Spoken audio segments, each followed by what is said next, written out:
one particular clip from back in March, given what we know now about Eric Swalwell. As a reminder, this is from Western Lensman over on X. As a reminder, Eric Swalwell fought desperately to keep the federal government from releasing the quote unquote Fang Fang files on his, again, leaking of information with or without knowledge to the Chinese Communist Party. Here's that particular clip as a reminder.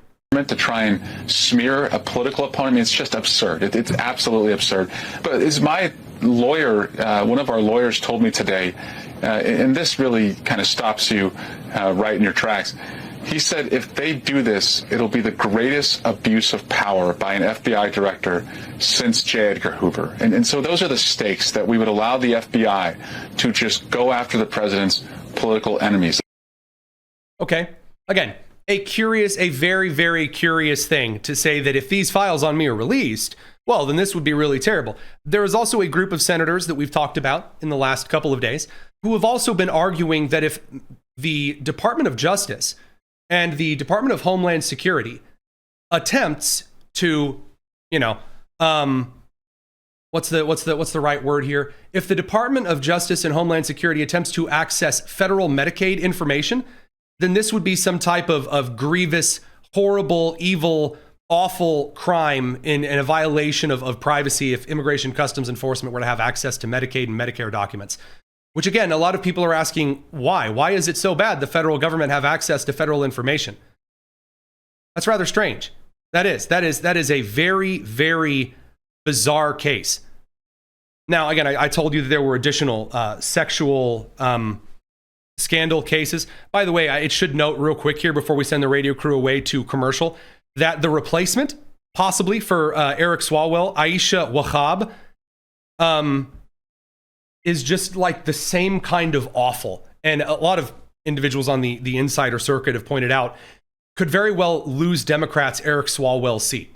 So from January 2025 to roughly about September 2025, we saw roughly about 8,000 plus individuals in California be removed, right?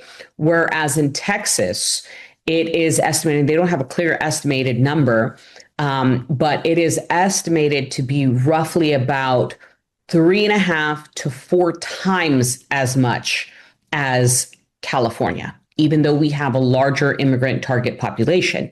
And the reason for that is because of the fact that we make it very, very hard for ICE to conduct their operations here. We don't allow them on any state facility. We do not have our law enforcement work with ICE.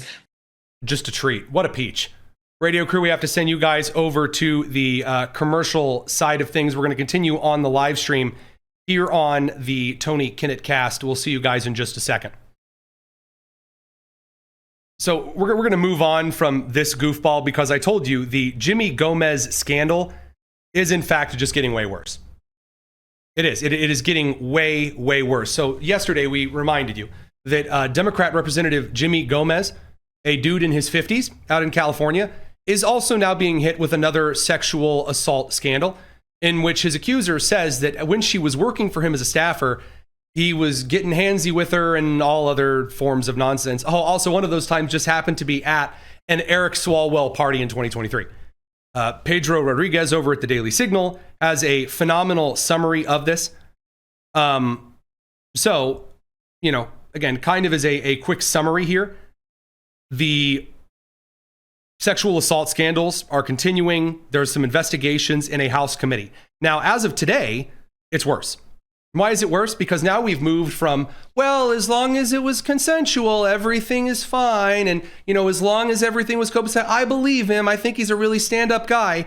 Now we've done the Graham Plattner in Maine and the Eric Swalwell dance so many times on the left side of the aisle.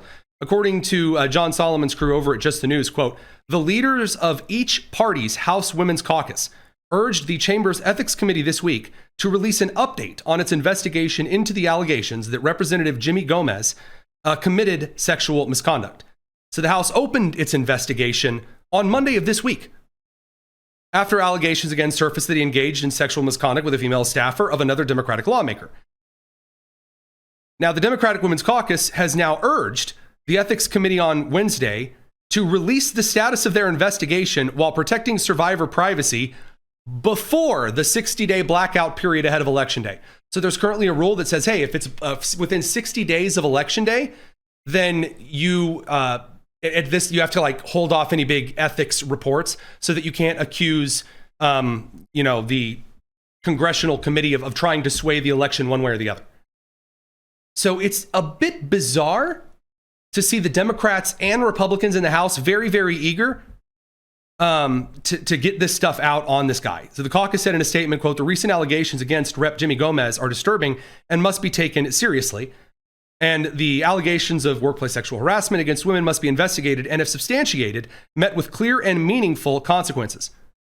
So Florida Representative Kat Kamak, the leader of the Republican Women's Caucus, also urged the committee to release this update like as quickly as possible, because she says he has to resign. If there's any criminal conduct, it has to be prosecuted to the fullest extent of the law.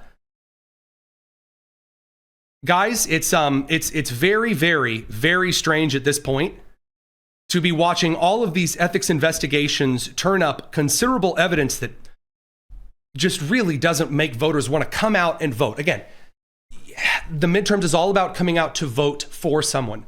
The argument that people are going to come out and vote against Donald Trump, I really, really don't think that that's gonna play very well.